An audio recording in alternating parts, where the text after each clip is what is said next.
Du coup, je suis Bertoul Brebec, je suis performeuse, travailleuse du sexe, donc anciennement escorte.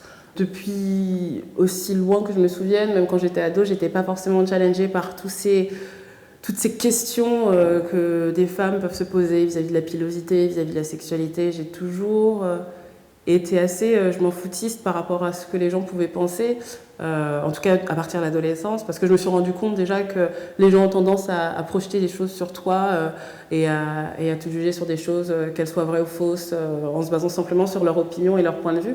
Donc autant faire ce que tu veux finalement, et c'est un petit peu comme ça que j'ai évolué en tant qu'adolescente, ensuite en tant qu'adulte. Il n'y a pas de bon profil de féministe. Être féministe, c'est juste vouloir l'égalité entre les hommes et les femmes, entre les personnes qui ne se définissent pas au niveau du genre, vouloir l'égalité des chances, l'égalité de considération, de crédibilité, de salaire aussi. C'est des choses qui sont tout à fait sensées, logiques et qui ne touchent pas au personnel en tant que tel. Pour moi, c'est juste...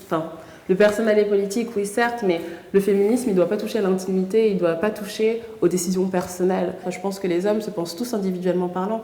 Quand ils ont envie de faire quelque chose, ils ne se disent pas « est-ce que c'est quelque chose à faire pour être un homme bien ?» tu vois. Et c'est aussi la force aussi de leur liberté, c'est qu'ils se pensent individuellement, donc ils pensent leur chemin de vie individuellement, et ils ne s'embarrassent pas de ces questions de genre, en fait.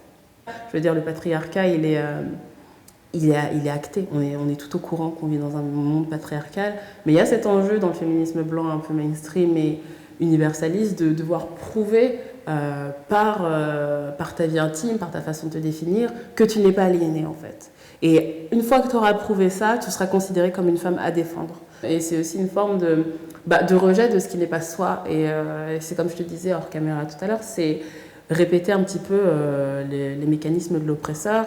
Quand, en tant que féministe blanche, on va refuser d'admettre qu'on a des privilèges face aux féministes non blanches, aux féministes trans, qui vont du coup subir des oppressions différentes, spécifiques, et en n'étant pas à leur côté en tant que féministes blanches pour les supporter dans leur combat, on refuse d'admettre que leur combat est légitime. Elles se sentent menacées en fait du fait qu'il y ait des femmes ailleurs, quelque part, qui existent, qui aient fait des choix qui, selon elles, mettent en danger leurs conditions de femme. Parce que pour elles, si une femme est prostituée, je reprends leurs mots, toutes les femmes sont prostituables.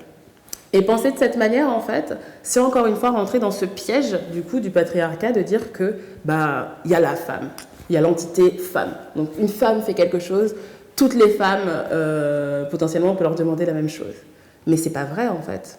On a le droit d'être respecté, et peu importe les boulots qu'on fait, en fait. Donc, et ça, c'est en dépit du patriarcat. Mais ces femmes-là, elles pensent que du coup, comme on vit dans une société patriarcale, on n'a pas le choix de faire des choix de vie qui vont à l'inverse pur et dur de ce que pourrait potentiellement nous demander le patriarcat. Pour moi, c'est pas ça la liberté de choix. Parce que quand on veut être libre, on ne fait pas par définition l'inverse de ce qu'on attend de soi. On fait ce qu'on a envie de faire, peu importe si c'est ce qu'on attendait de nous ou pas en fait. Et c'est être capable de faire ça qui traduit une réelle liberté. Par contre, avoir besoin de réagir à des attentes et d'être le contraire, par définition, de la femme hypersexualisée, etc., objet sexuel, patriarcal, avoir besoin de se définir par rapport à cet objet, déjà, c'est perdre sa liberté.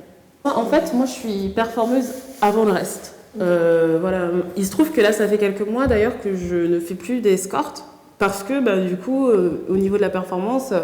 je travaille beaucoup, donc j'ai commencé à beaucoup travailler, donc j'ai plus le temps. Moi, en fait, pour moi, j'ai un profil particulier, c'était l'équivalent d'un job alimentaire. Donc, avant tout, je suis artiste, et les moments de creux dans une vie artistique où tu n'as pas forcément de revenus fixes, forcément, il faut un petit boulot. Donc, moi, c'est l'escorte qui me convenait le plus. J'ai fait du bar, j'ai fait plein de trucs, et j'en suis toujours revenue à l'escorting parce que j'ai déjà cette philosophie anticapitaliste, donc j'ai beaucoup de mal avec le SMIC, avec les hiérarchies, avec le fait de donner mon temps pour créer du profit, un profit dont une part infime me sera redonnée par un patron qui potentiellement me traite comme une merde. Donc pour moi déjà il y a cet aspect-là qui me révulse plus que le fait de coucher avec un inconnu. Donc. Et pour moi c'est beaucoup plus agréable que d'être barmaid. Mais à 300%, quoi. Mais sans aucune hésitation. Et parce que s'il y a une chose que je valorise plus que l'argent, c'est mon temps, en fait. Donc mes journées de 10 heures mes soirées de 10 heures à être derrière un bar, c'est du temps que je ne mettrais pas dans mes projets personnels, c'est du temps que je ne prendrais pas pour prendre soin de moi, pour être avec mon chat, pour être avec mes amis, pour vivre ma vie, quoi, tu vois. Ça ne m'intéresse pas forcément d'amasser de l'argent plus que ça. mais ça m'intéresse de pouvoir disposer de mon temps. Et forcément, du coup, en étant escorte, mon temps est à moi, quoi. Généralement, quand tu es escorte, tes clients, c'est pas les petits gus du coin, quoi. Ils sont pas débiles. Si tu es là et que tu les écoutes d'une oreille, ils le sentiront, tu vois. Et si t'as pas de conversation aussi, quand ils te parlent, quand ils en font le monde et tout... ils s'ennuient, donc ils recherchent pas, comme les abolitionnistes aimeraient bien le faire penser, juste un trou à fourrer, c'est beaucoup plus complexe que ça. Ils recherchent de l'attention, ils recherchent de l'affection, beaucoup. Donc il y a aussi ce mythe du client un peu porc, genre qui va te traiter comme une merde, mais ça n'existe pas, c'est eux qui ont besoin de nous, pas l'inverse, quoi. Tu vois, donc ils ont aucun intérêt, à part quand tu es précaire, et dans ce cas-là c'est différent, quand tu es une tradie et que tu bosses au Bois de Boulogne, là tu fais face à énormément de menaces, à énormément de gens qui sont plutôt phobes ou transphobes quand tu es une travailleuse trans. Et là, tu as des dangers et tu fais face aussi au harcèlement policier. Donc là, c'est d'autres enjeux. Il faut aussi être à un endroit avec son corps où tu le vis foncièrement bien, en fait, de faire ce travail. Il ne s'agirait pas de faire ce travail, d'empocher les thunes et de rentrer chez toi et de te frotter 3 heures sous la douche en pleurant, tu vois. Donc il faut aussi être à un endroit vis-à-vis de ta sexualité et de ton corps et du corps des autres, qui fait que tu ne souffres pas de ce que tu fais. Et c'est vrai que déjà, déculpabiliser sa propre sexualité, c'est un long travail pour beaucoup de femmes. Aussi, libérer aussi son corps, les sensations qu'on a, et sa psyché aussi, de plein d'enjeux liés à la sexualité, à la respectabilité. C'est un travail déjà à faire en amont qui est énorme. Et je pense que oui, j'ai un profil... qui favorise le fait que je bosse dans le travail du sexe, vis-à-vis de comment je me pense moi. J'ai vraiment un profil d'escorte, en fait, dans ma façon de vivre ma sexualité et de percevoir mon corps. Donc, j'ai conscience que je suis pas une prio, que je fais partie de la majorité, et j'ai vraiment pas envie de faire une sorte de glamourisation de ce boulot non plus, parce que il est très précaire aussi. Il est précaire dans le sens où tu dépends aussi des appels, tu dépends aussi de la sollicitation. Il y a des périodes où tu vas devoir refuser 5 personnes tous les 3 jours parce que ton agenda est plein. Et il y a des périodes, ça va être le vide intersidéral, personne va t'appeler et tu te dis merde, mon loyer, je vais faire comment, tu vois.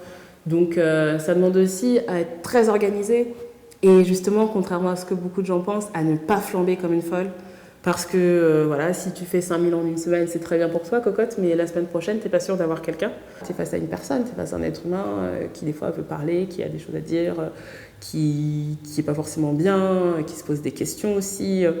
Et pour moi, ça fait partie du boulot d'être capable d'écouter et d'entendre et d'avoir être là aussi pour la personne. C'est tout con, mais tu vas pas apporter toutes les solutions sur un plateau si la personne est déprimée parce que t'es pas psychologue. Mais par contre, je pense qu'il y a un petit côté assistance sociale, ouais, vraiment, où les gens ont besoin de lâcher la digue et de parler des trucs, de leur femme qui est morte, de comment ça se passe depuis avec leur fils, et de tous ces trucs-là, en fait, dont ils peuvent parler à personne parce qu'ils ont cette position de patriarche ou de chef d'entreprise et que tous les soucis du monde sont sur leurs épaules, tu vois.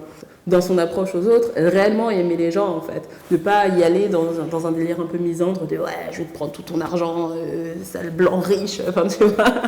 Mais de vraiment regarder les gens comme des humains et de se dire qu'on a toutes et tous nos parcours et nos vécus et que ça fait du bien des fois juste d'être écouté sans forcément qu'il y ait de tension sexuelle ou de séduction pour autant, tu vois.